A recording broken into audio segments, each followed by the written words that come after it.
पश्चिम ओडिशार गणपर्व हेउछि नुआखाई। काहे केउ आवाहन कालरू यह पालित होई आसुछि, तथापि आज भी नुआ होई रहिछि नुआखाई। समय सहित ताल देई आगे चलीछि और सेमिति तार मौलिकता बजाय रखिछि। आज जेतेबेले मनिषर मनिषत्व पुण्या उपरे नहीं प्रश्न उठुछि, नुआखाई भली गणपर्व मनिषको तार दायित्व संपर्क में स्मरण कराई देउछि। एकाठी रहिबा, एकाठी खाइबा, रागरुषा को भूली समस्त को आदरी नेबार वार्ता देउछि एही पर्व।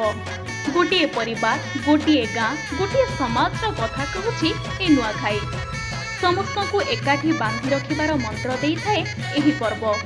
खुशी बांटिले खुशी बढ़े, हस खुशी रे शामिल करिबा सिखाए नुआखाई। नुआखाई पर्वर आरंभ हुए चाष जमीरू।